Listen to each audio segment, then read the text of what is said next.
बच्चों welcome back again. आज हम लोग माध्य माध्यक और बहुलक का लेक्चर नंबर 4 देखेंगे। बच्चों इस लेक्चर में हम लोग बात करेंगे बहुलक का कि बहुलक क्या होता है। ठीक, चलिए तो स्टार्ट करते हैं। बहुलक से बात करने से पहले बच्चों हम लोग सबसे पहले बात कर लेते हैं कि बारंबारता क्या होता है। तो किसी भी दिए गए आंकड़ा में कोई प्रेक्षण या संख्या जितना बार आता है वही उस संख्या का बारंबारता कहलाता है। दिए गए आंकड़े में कोई संख्या, आप इसे प्रेक्षण भी लिख सकते हैं कि कोई प्रेक्षण जितनी बार आता है उसे उस आंकड़ा का बहुलक कहते हैं। अब एग्जांपल देख लीजिए, हमारे पास एक आंकड़ा है 6 3 3 4 5 3 5 2 3 5 5 3 8 9। इस आंकड़े में बच्चों पूछ रहा है कि सबसे पहले अपना 3 की बारंबारता बताइए। तो बारंबारता की परिभाषा सबसे पहले आप लोग पढ़िए एक बार कि दिए गए आंकड़ा में कोई प्रेक्षण जितना बार आया है। चलिए किस प्रेक्षण की बात कर रहे हैं? 3 की। तो देखिए 3 कितना बार आया है? 3 1 2 3 4 5 5 बार आया है। तो 3 की बारंबारता हो गया 5। बात समझ में आ रही है? हमसे पूछ रहा है कि 5 की बारंबारता बताइए। बारंबारता को शॉर्ट में हम ऐसे लिखेंगे। अब देखिए कि दिए गए आंकड़ा में कोई प्रेक्षण जितनी बार आता है उसे बारंबारता 5 कितना बार आया है? 1 2 3 4। तो 5 4 बार आया तो 5 की बारंबारता 4 हो गया। पूछ रहा है कि 6 की बारंबारता बताइए। तो 6 देख लीजिए कितना बार है? 1 ही बार आया तो 6 की बारंबारता 1। चलिए नेक्स्ट क्वेश्चन देखिए, इस पर एक और दे देते हैं। चलिए देखिए, कहता बच्चों 8 7 6 8 5 7 7 8 3 8 7 9 8 8 5 7 में आप 8 की बारंबारता बताइए। तो बारंबारता के हिसाब से बच्चों की कोई प्रेक्षण जितना बार आता है 8 देख लीजिए कितना बार है? 1 2 3 4 5 6। तो 8 6 बार आया तो 8 की बारंबारता 7। चलिए पूछ रहा है 7 की बारंबारता। 7 देख लीजिए कितना बार है? 1 2 3 4 5। 7 की बारंबारता 5। पूछ रहा है 9 की बारंबारता। अब देख लो कि 9 कितना बार आया है? 9 1 बार आया तो 9 की बारंबारता 1 होगी। इस तरह से जिसका बारंबारता पूछेगा उसको हम गिन लेंगे। अब हम लोग बात कर लेते हैं बहुलक पर कि बहुलक क्या होता है। आइए देखिए बच्चों, बहुलक दिए गए प्रेक्षण में बच्चों जो संख्या सबसे ज्यादा बार आती है उस प्रेक्षण को ही हम बहुलक कहते हैं। या दूसरे शब्दों में दिए गए आंकड़ा में जिस प्रेक्षण की बारंबारता सबसे अधिक होती है बहुलक कहलाता है। देखिए बहुलक की परिभाषा, दिए गए आंकड़े में जो प्रेक्षण सबसे ज्यादा बार आता है वही बहुलक कहलाता है। दूसरे शब्दों में दिए गए आंकड़े में जिसकी बारंबारता सबसे अधिक होती है बहुलक कहलाता है। एग्जांपल देखिए, हमारे पास एक आंकड़ा है 2 3 5 2 5 2 3 2 7 2 2 2 एंड 7 एंड 2। इस आंकड़ा में बच्चों सबसे पहले पहला परिभाषा के हिसाब से कि दिए गए आंकड़ा में जो प्रेक्षण सबसे ज्यादा बार आता है। दिए गए आंकड़ा में पहले प्रेक्षण देखिए कौन कौन है। एक तो 2 है, 3 5 7 है। 2 3 5 7 है। अब देखिए इसमें सबसे ज्यादा बार कौन आया है? 2 2 1 2 3 4 5 6 7 8। 2 8 बार आया है। 3 1 2 बार आया है। 5 1 2 बार आया है। 7 2 बार आया है। सबसे ज्यादा बार कौन आया है? 8। सॉरी, सबसे ज्यादा बार आया 2। तो इसका जो माध्य बहुलक हो गया, इसको एमए से सूचित करते हैं बहुलक को एमओ से, और ये हो गया 2। ठीक, चलिए दूसरा परिभाषा के हिसाब से दिए गए आंकड़ा में जिसकी बारंबारता सबसे अधिक होती है 2 की बारंबारता निकाल लो। अभी निकालना बता रहे थे। 2 की बारंबारता 2 कितना बार है? 1 2 3 4 5 6 7 8। 2 की बारंबारता है 8। 3 की बारंबारता देख लो, 3 कितना बार है? 1 2। तो 3 की बारंबारता 2। 5 की बारंबारता, 5 की बारंबारता भी 2। 5 2 बार आया है। चलिए 7 की बारंबारता देख लो, 7 भी 2 बार आया है। अब देख लीजिए सबसे ज्यादा बारंबारता किसकी है? सबसे ज्यादा बारंबारता 2 की है। तो हमारे पास जो बहुलक हो गया बच्चों 2 2 हो गया। यस, जिसकी बारंबारता सबसे ज्यादा होती है वो बहुलक होता है, या दिए गए प्रेक्षण में जो सबसे ज्यादा बार आता है बहुलक होता है। चलिए नेक्स्ट एग्जांपल देखिए। चलिए देखिए बच्चों 5 7 5 6 5 6 5 4 एंड 1। कहता है इसका बहुलक बताइए।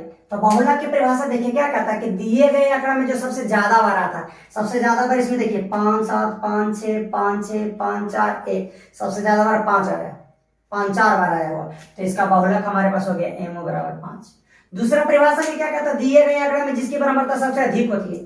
अब बारंबारता पहले सबकी निकालो। 5 की बारंबारता, 5 कितना बार आया, 1 2 3 4 बार था, 5 की बारंबारता 4। 7 कितना बार आया है, 1 बार, तो 7 की बारंबारता 1। अब देखिए इसमें कौन है, 6 की बारंबारता देख लो, 6 कितना बार आया, 6 भी आया, 1 1 2 बार, 6 की बारंबारता 2।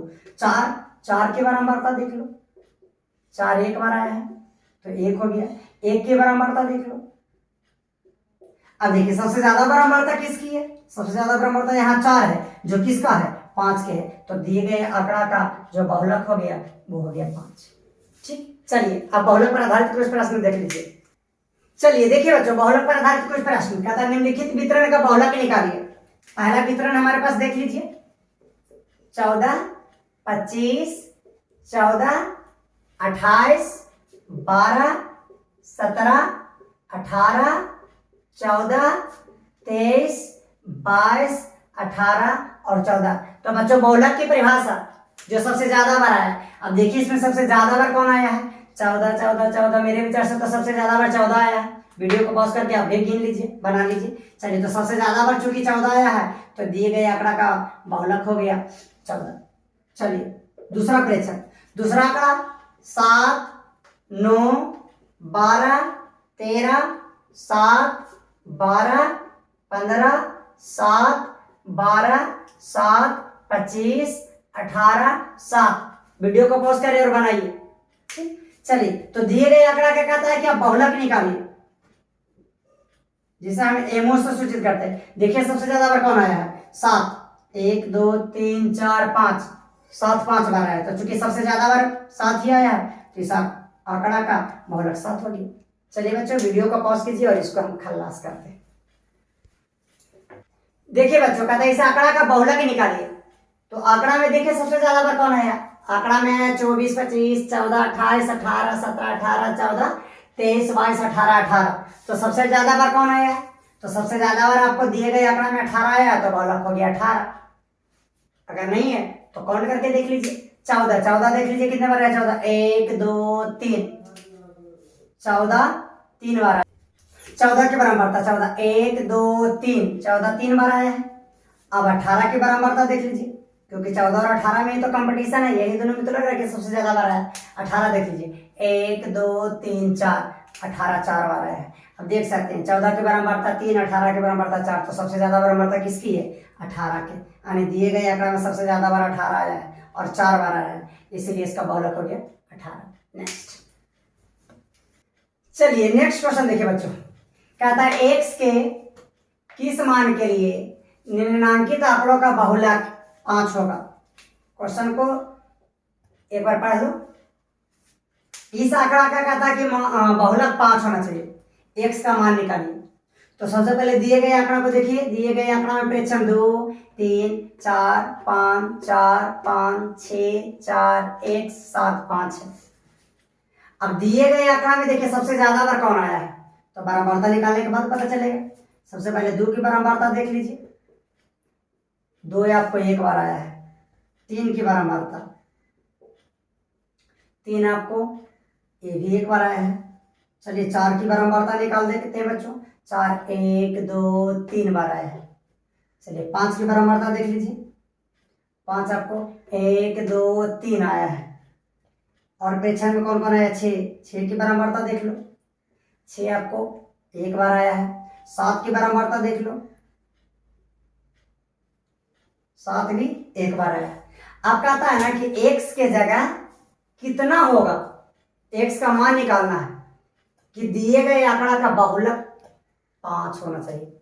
अभी पहले आप दिए गए प्रेक्षणों की बारंबारता देख लीजिए, 2 की बारंबारता 1, 3 की बारंबारता 1, 4 की बारंबारता 3, 5 की बारंबारता 3, 6 और 7 की बारंबारता 1। कंपटीशन है 3 और 4 में, सॉरी 4 और 5 में। 4 की बारंबारता भी 3 है, 5 की बारंबारता भी 3 है, मतलब दिए गए आंकड़ा में 4 भी 3 बार आया है और 5 भी 3 बार आया है। तो बताइए बहुलक कौन होगा, दोनों तो बराबर है। बहुलक किसे कहते हैं? दिए गए आंकड़ा में जो प्रेक्षण सबसे ज्यादा बार आता है। तो 4 तो 3 बार है, 5 भी 3 बार है, दोनों तो बराबर है। अथवा जिसकी बारंबारता सबसे ज्यादा हो, दोनों की बारंबारता बराबर। तो बताइए x के जगह क्या रखेंगे कि इसका बहुलक 5 हो जाए। बहुलक 5 हो जाए, इसका क्या मतलब है? इसका यही मतलब है कि इस आंकड़ा में 5 सबसे ज्यादा बार आया होगा, या चाहे तो 5 की बारंबारता ज्यादा है। तो बच्चों हम यहाँ पर बताइए कितना रख दें? x की जगह 5 रख देंगे। अब x की जगह 5 रखे जैसे ही, तो देख लीजिए आंकड़ा में 5 की बारंबारता 1 2 3 4, 5 की बारंबारता 4 हो जाएगा, और 4 की बारंबारता 1 2 3 ही रह गया। अब बताइए इस आंकड़ा के बहुलक कितना हो गया? बहुलक 5 हो गया। यस, तो दिए गए आंकड़ा के बहुलक 5 होने के लिए x के जगह हमें कितना पुट करना होगा? 5 पुट करना होगा, क्योंकि 5 पुट करने से बच्चों 5 रखने से दिए गए आंकड़ा में 5 की बारंबारता सबसे ज्यादा हो जाता है, यानी 5 अधिकतर बार आ जाता है। चलिए नेक्स्ट क्वेश्चन देखिए। चलिए एक और क्वेश्चन देख लीजिए बच्चों, इसी से मिलता जुलता। ठीक, कहता है के किस मान के लिए निम्नांकित आंकड़ों का बहुलक 7 होगा। वीडियो को पॉज कीजिए, बनाइए। चलिए बनाइए, बना लिए। चलिए अब देखिए, कहता है के किस मान के लिए निम्नलिखित आंकड़ों का बहुलक 7 होगा। हमारे पास आंकड़ा है बच्चों 3 5 7 4 7 8 3 6 7 4 के 3। तो सबसे पहले सभी की बारंबारता देख लो। 3 की बारंबारता आप देख लो, 3 कितना बार आया है? 1 2 3, 3 की बारंबारता 3 हो गया। 5 की बारंबारता देख लो बच्चा, 5 आया है 1 ही बार। 7 की बारंबारता देख लो, 7 आया है 1 2 3 बार। चलिए अब हो गया 5 हो गया हमारे पास, 3 हो गया, 7 हो गया, 4 आया। 4 की बारंबारता देख लो, 4 कितना बार आया है? 1 बार 2 बार। फिर आपके पास 3 5 4 7 हो गया, 6 बच गया। 6 की बारंबारता देख लो, 6 देखो कितना बार आया? 1 बार। अब 8 बचा, 8 की बारंबारता देख लो, 8 कितना बार आया है? 8 भी हमारा 1 ही बार आया है। अब दिए गए आंकड़ा में आप देख सकते हैं कि 5 की बारंबारता 3 है और 7 की बारंबारता 3 है। मतलब इस बार बच्चों बहुलक या तो 3 होगा या चाहे तो 7 होगा। ये दोनों में कंपटीशन है ही। किन दोनों में है? 3 में कंपटीशन है, 7 में। यस, चलिए तो क्वेश्चन में क्या करा था कि हमको के का मान बताइए ताकि इसका बहुलक आपको कितना हो जाए? 7 हो जाए। अभी दिए गए आंकड़ा में बच्चों 3 भी 3 बार आया है और 7 भी 3 बार आया है, यानी दोनों की बारंबारता बराबर है। दोनों की बारंबारता बराबर है, मतलब दोनों दिए गए आंकड़ा में बराबर बार आया है। अब कहता है के जगह कितना रखेंगे कि बहुलक 7 होगा। किस दिए गए आंकड़ा का बहुलक 7 होना चाहिए। बहुलक 7 होना चाहिए, इसका क्या मतलब? इसका मतलब दिए गए आंकड़ा में 7 सबसे ज्यादा बार होना चाहिए। तो बताइए 7 सबसे ज्यादा बार होना चाहिए, इसका मतलब हमें यहाँ पर 7 रखना होगा। सर हम के जगह 7 रखेंगे, क्यों? क्योंकि अभी दोनों की बारंबारता बराबर है। जैसे ही हम यहाँ के जगह 7 रखेंगे तो 7 की बारंबारता 4 हो जाएगा, मतलब दिए गए आंकड़ा में 7 ज्यादा बार हो जाएगा, क्योंकि अभी दोनों बराबर बार था। अब जैसे ही 7 रखेंगे तो 7 ज्यादा हो जाएगा, क्योंकि 7 की बारंबारता 4 और 3 की बारंबारता 3। अतः दिए गए आंकड़ा में बहुलक को 7 होने के लिए हमें के जगह 7 रखना होगा। यस, तो बच्चों इसी के साथ 9th क्लास का माध्यक बहुलक समाप्त होता है। जय हिंद, जय भारत।